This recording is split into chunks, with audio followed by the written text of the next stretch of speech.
since we knew we were going to be gone by the, at the end of 2010, we made a decision to just really focus a lot on these stakeholder meetings. We did hundreds of meetings around the state, but we did 10 very specific meetings just about the exchange. In the metro area, around the state, we had over 100 people at every meeting, and we heard loud and clear some of the principles that people talked about. While there were a few people who thought it would be best just to do a national exchange and let Colorado join with other states, the vast majority of the people, and Senator Boyd was at most of those meetings, most people said, look, we want to do this for Colorado. We want to do it the way we need to do it. We want to do it so that our market stays stable. We want to do it in a way that helps our small employers. So we heard loud and clear that Colorado wanted to have our own exchange. And we heard also that for now, an open market makes some sense. That if a health insurance company wants to sell products and they're going to meet the criteria from the federal government, then they should be able to do that. We want an open and a competitive market right now, as much as we can possibly do. So we're still engaging in doing town hall meetings like this and educating people. I'm over 50, and some cute little 25-year-old showed me how to set up a Twitter page. I certainly couldn't have done that on my own, and but it's, I have about 55 people following now and pushing information out, giving progress reports.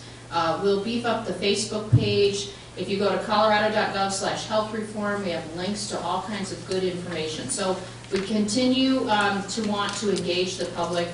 We're setting up work groups. So last year, even though we had a lot of town hall meetings, now we're kind of narrowing the focus and saying to people, if you care that we do this and that we do it the right way, then come and be part of a work group. Roll up your sleeves, help us think about this, help us work out the details. So we will have I've been working with all the chamber groups, and we'll have a special work group just for small employers. That's the next one. We have the state advisory work group. We'll have a work group on the eligibility and verification and enrollment functions. We'll have a work group on benefits and plan selection, a work group on outreach and marketing, so that we think, what are the right ways? Look at this. This is a diverse audience. There might be 25 different techniques we're going to have to use to educate people and get them in, because people's needs are very different. So we'll have a work group on that as well. And we also have to consult with our two major tribes here in Colorado, the Southern Utes and the Ute Mountain Utes, because tribal organizations as their own governmental entities could set up their own exchanges if they want to. But we would expect that they would want to have one conversation with them, and expect that they may want to collaborate with us, since our tribes here in Colorado are kind of small.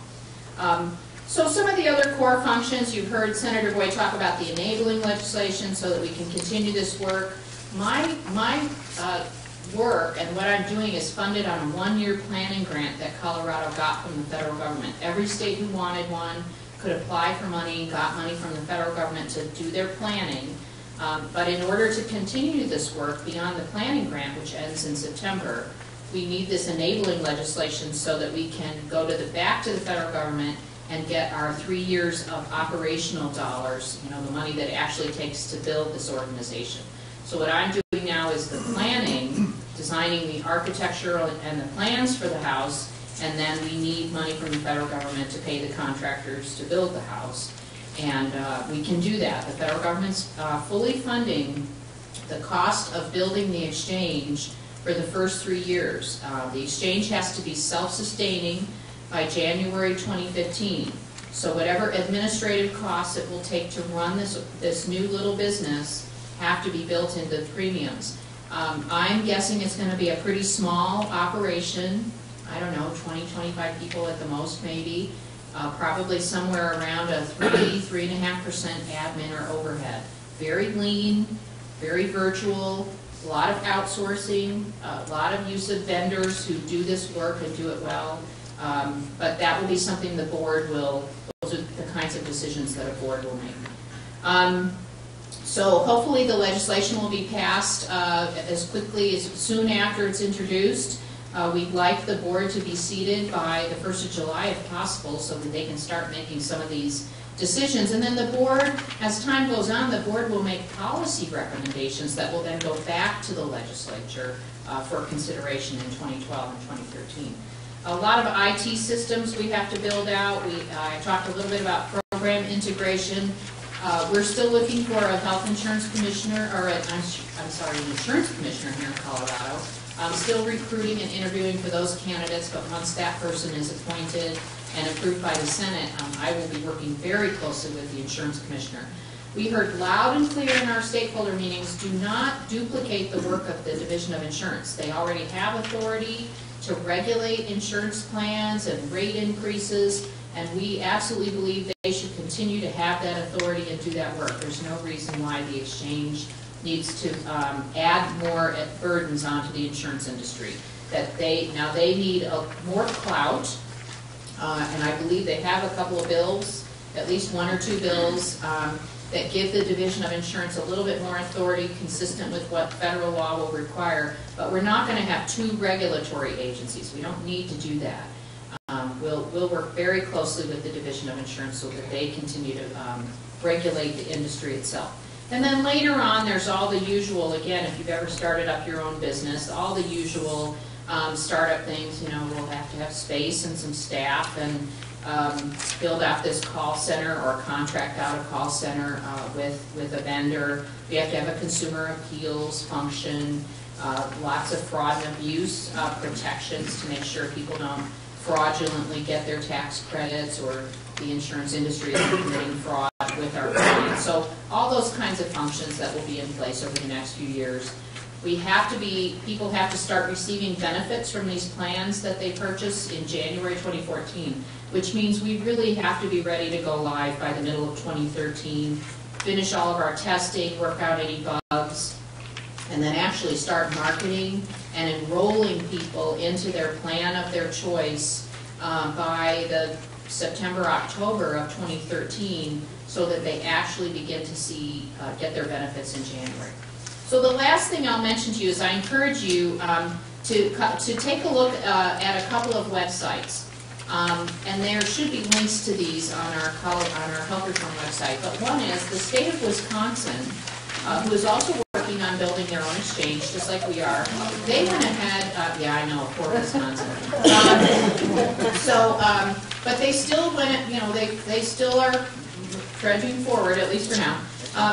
They built last year a prototype of what their exchange might look like, just so people could go on and play around and see what this thing will look like. If we were to open the doors tomorrow and you want to experience what going to the exchange website might be.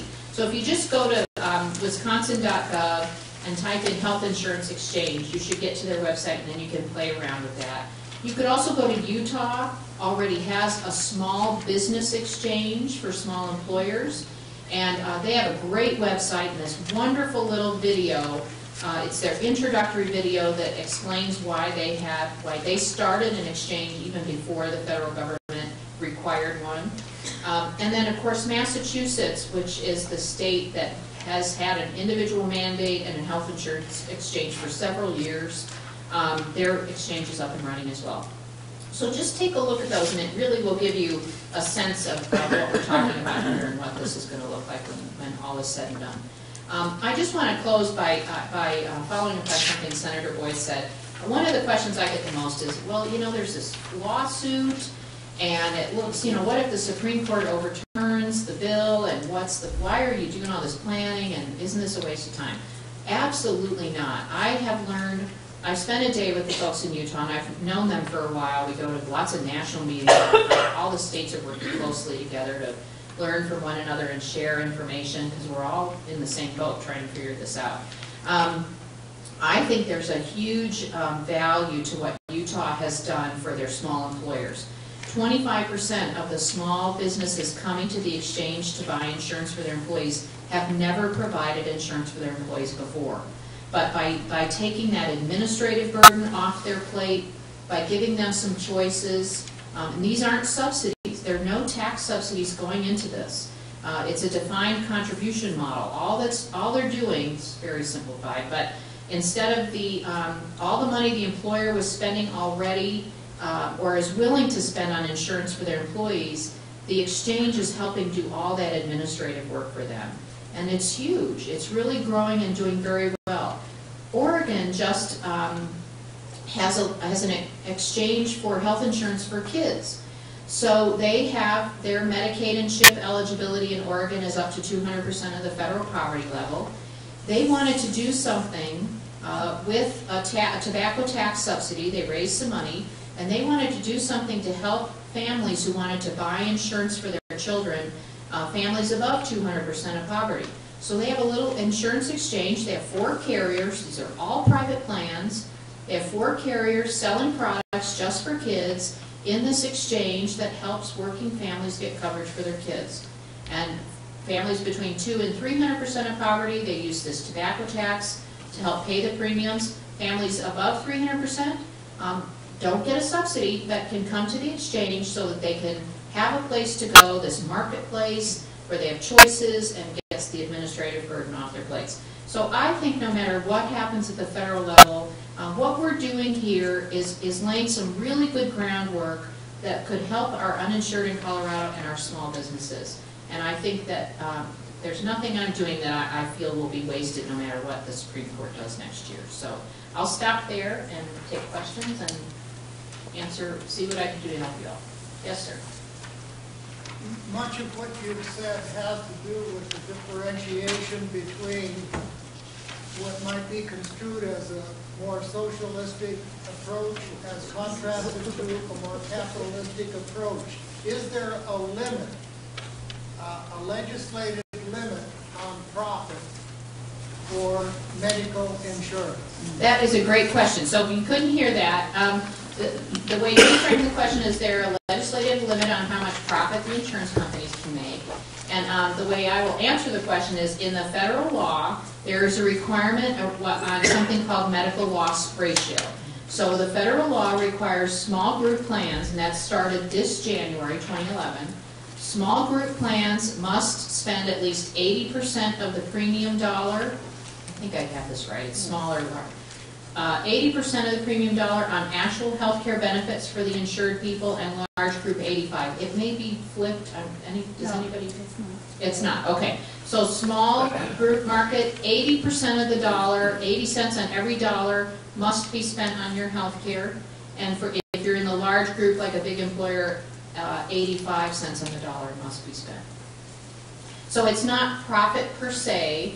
So the big controversy between the insurance industry and the insurance commissioners in the federal government was defining all the things that go into that bucket of it. So that bucket of 15 cents or 20 cents on the dollar has to be your administrative costs and your profit margin if you are a for-profit company, and a bunch of other typical administrative broker fees. That's the biggest controversy, is whether the broker fees should go into the 20 cents or into the 80 cents. But that's how the law right now is dealing with the profit issue.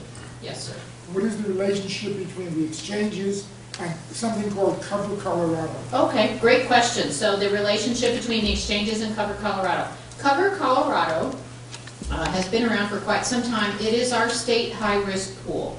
This is the place where, forget national health reform, prior to national health reform, if you didn't have employer-based insurance and you went to an insurance company to buy a policy, you had the money and you wanted a policy and they said, no, we're not going to cover you because you had a pre-existing condition, you could go to Cover Colorado and buy a plan. In the National Health Reform Bill, they created a pot of money so that states could create new high-risk pools with different criteria and with some federal help. We chose to do that here in Colorado. We created a second parallel high-risk pool called Getting Us Covered. We have about 600 people taking advantage of that already. And they actually are run by the same administrative organizations. Cover Colorado and Rocky Mountain Health Plan run both of those pools. Now, in theory, in 2014, so remember, the reason people go to those high-risk pools is because no one will sell them insurance. They want to buy, and they can afford to buy, but no one will sell them a product because they had a pre-existing condition. So in 2014, when insurance companies are not allowed to deny you coverage because of a pre-existing condition, they can't do that now for kids, but in 2014, if you want to buy a product, they have to sell you a product. So in theory, we won't need high-risk pools, So I've actually already had a conversation with Cover Colorado about making sure that as we get closer to that date, we will work very closely together to make sure that transition is very smooth for people.